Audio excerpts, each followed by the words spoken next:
Nah, jika kasus ini dikaitkan dengan masalah keamanan fisik berkaitan dengan jaringan Wi-Fi yang bersangkutan dengan akses website perusahaan tersebut.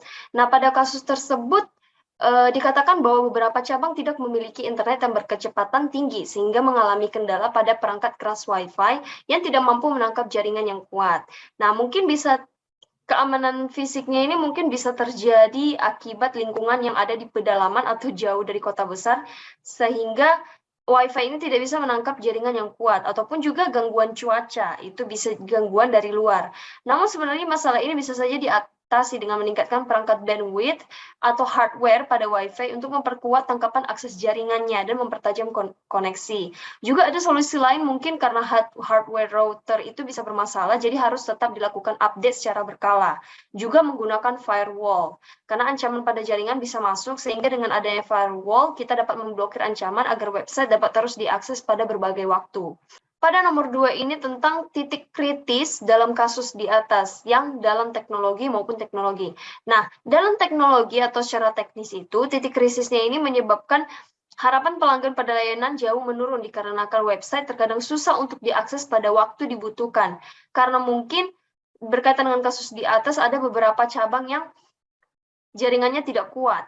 Ataupun juga ada kasus titik krisisnya di mana konfirmasi pembelian tiket tidak jelas dari sistem. Masalah teknis ini akan berkaitan fatal dengan data pembelian tiket pelanggan, hingga data-data yang tidak memiliki konfirmasi ini menyebabkan kekacauan dalam data perusahaan, bisa jadi chaos, karena tidak jelas konfirmasinya, terkendala masalah jaringan website tersebut.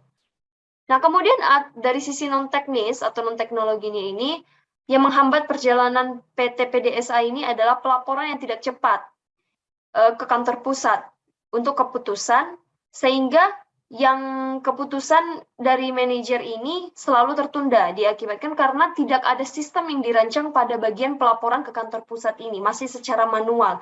Jadi saling menunggu informasi yang disampaikan secara departemen per departemen. Jadi mereka tidak menggunakan sistem atau jaringan apapun untuk pelaporannya. Di sini langkah-langkahnya itu ada identifikasi, analisis, evaluasi, serta rekomendasi. Dan akhirnya itu ada pelaporan. Nah, yang pertama itu adalah rekomendasi untuk perencanaan berkalanya. Program manajemen risiko ini harus direncanakan secara berkala. Dengan standarisasi ini kita dapat menguraikan apa saja masalah yang dialami serta proses yang tersedia untuk dilakukan. Nah, pada tahap ini akan membentuk proses analisis risikonya. Nah, misal pada pembuatan proyek pembangunan sistem untuk pelaporan ke kantor pusat tadi. Kemudian meningkatkan sistem jaringan yang baik untuk meningkatkan akses website 24 jam dengan perbaikan fisik seperti bandwidth atau router.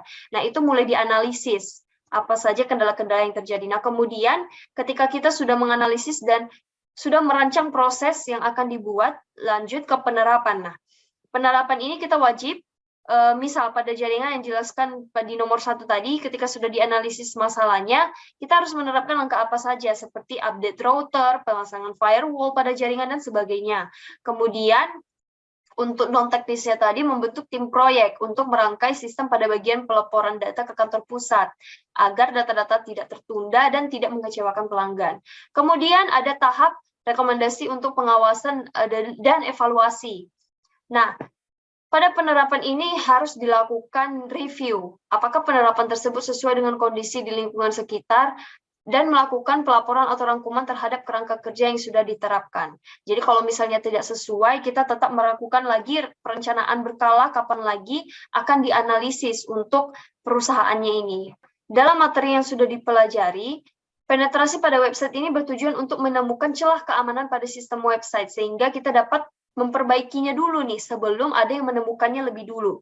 Nah, jadi ibarat para penguji ini mengibaratkan dirinya seperti hacker,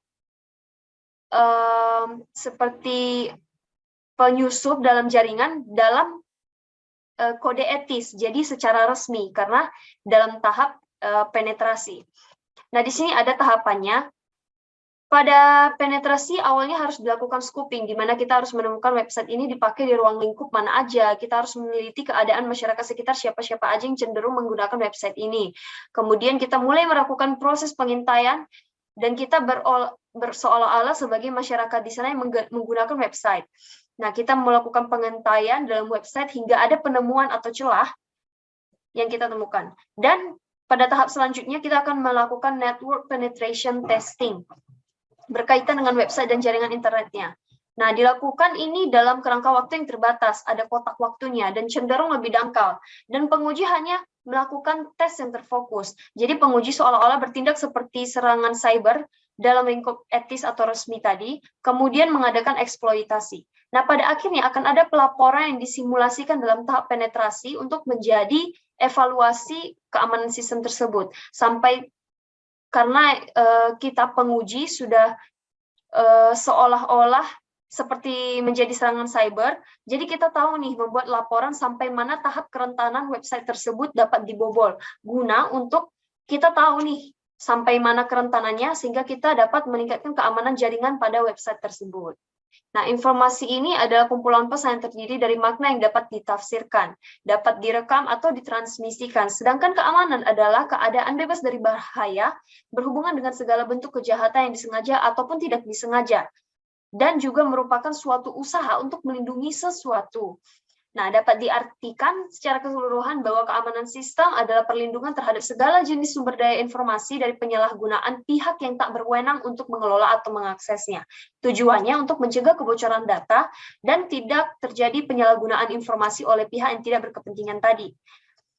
Nah, kegunaannya ini juga sangat berdampak pada suatu organisasi perusahaan. Karena setiap perusahaan memiliki data-data tersendiri yang harus dijaga, ibarat itu adalah jantung bagi sebuah perusahaan. Dan bagi seorang yang mendalami dalam dunia sistem informasi, haruslah memahami sistem keamanan data yang digunakan untuk dapat merancang keamanan suatu perusahaan dari berbagai ancaman cyber. Pada era sekarang ini, keamanan informasi cenderung digunakan pada jaringan ataupun sistem komputer, juga pada servernya terutama. Karena server itu adalah pusat-pusat data. Nah, ketika sebuah perusahaan tidak berinvestasi dalam keamanan informasi, akibatnya bisa parah, bisa menghadapi denda, tuntutan hukum, atau bahkan kebangkrutan karena kehilangan kendali atas data penting dan tidak dapat dipercaya lagi. Nah, bisa juga dikatakan bahwa informasi adalah komponen kunci utama dunia bisnis era digital.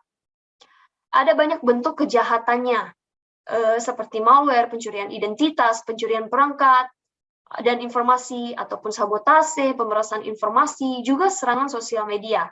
Namun ada juga berbagai langkah atau elemen untuk melakukan keamanan data seperti application security, network security, information security, load security, operational, disaster recovery planning, atau end user education. Jadi ada juga education-nya untuk information security ini. Nah, dalam menerapkan elemen ini sangat memberikan manfaat bagi keamanan bisnis perusahaan untuk menjaga reputasi perusahaan, keamanan website, ataupun data-data yang lebih terjamin. Dengan elemen tersebut, setiap perusahaan pasti akan memiliki identifikasi, verifikasi, autorisasi bagi setiap stafnya, bahkan untuk internalnya juga, yaitu stafnya, sehingga mereka dapat mengerjakan bagian pengelolaan pada bidang mereka sendiri nih, tanpa harus mencampuri data di bidang departemen lain. Jadi tidak dapat diselewengkan. Nah, jadi information system security ini tidak hanya pada kasus eksternal saja yang ingin membobol perusahaan kita, tetapi juga fungsinya untuk internal juga, baik juga kepada staf-stafnya.